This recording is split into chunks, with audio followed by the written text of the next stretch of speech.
Hello guys, welcome back to my YouTube channel Rubin ভ্লগে। তোমাদের সকল বন্ধুদের জানাই স্বাগত। তো ফ্রেন্ডস, কেমন আছো তোমরা? আশা করি ভালো আছো, আর আমিও খুব ভালো আছি।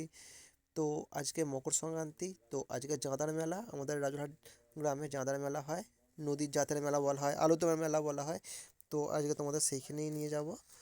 তো চলো তোমাদেরকে নিয়ে যাই, দেখাই কেমন ওখানে মেলা হয়। তো চলো শুরু করা যাক। তো ফ্রেন্ডস, ইতিমধ্যে এসে পৌঁছে গেছি আমাদের জাঁদার। তো আলুদমের মেলায় চলে এসেছি, দেখতে পাচ্ছ লিগর প্রচুর ভিড়। তো এর থেকেও ভিড় বাড়বে আশা করছি। তো অনেকই ভিড় হয়ে গেছে, এসেছি। তো চলো ভেতরের দিকে আস্তে আস্তে প্রবেশ করি। তো তার আগে দেখাবো মায়ের মূর্তিটা। এখানে মায়ের পুজো করা হচ্ছে, মা গঙ্গা দেবীকে। তো ফ্রেন্ডস, এখানে প্রচুর মেলা বসে দেখতে পাচ্ছ। তো বঁটি থেকে আরম্ভ করে মাদুর, ঝোড়া সব কিছু পাওয়া যাচ্ছে। মেলার অনেক রকমের আছে। তো এখানে নাগরদোলা এসব বসেছে। আরও যাবতীয় আমার বিভিন্ন রকমের মেলা আছে। তো সামনে ট্যাটু চলছে, দেখতে পাচ্ছ। ট্যাটু দোকানও বসেছে অনেকগুলো, ভেতর দিকেও আছে কিছু।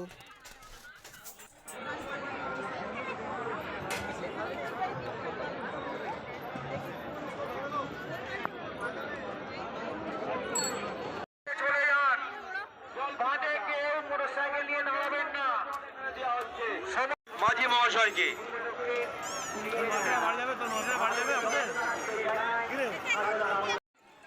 ফ্রেন্ডস, এটা আমার মেয়ে ঋতু। তো একটা মাছ, ডলফিন মাছ কিনেছে প্লাস্টিকে।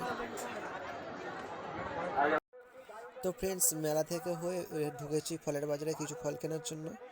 তো দেখো, এখানে ফলের বাজারও বসছে ঠিক মেলার পিছন দিকটা করে। তো বিভিন্ন রকমের ফল আছে, কিন্তু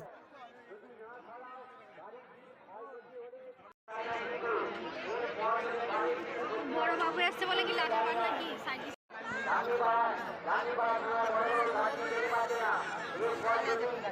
তো ফ্রেন্ডস, চলে এসেছি মেলা থেকে ঘুরে। তো মোটামুটি ভিড় হয়েছিল, আরও যত বেলা যাবে তত ভিড় হবে দুপুরের দিকে আরও। সেটা অবশ্যই শেয়ার করো, আর কেমন লাগলো সেটাও বলো। ভালো লাগলে অবশ্যই লাইক, কমেন্ট, শেয়ার, আর নতুন হয়ে থাকলে সাবস্ক্রাইব করে পাশে থাকা বেল আইকনটাকে প্রেস করে দেবে। তো চলো, আজকের মতন টাটা, বাই বাই।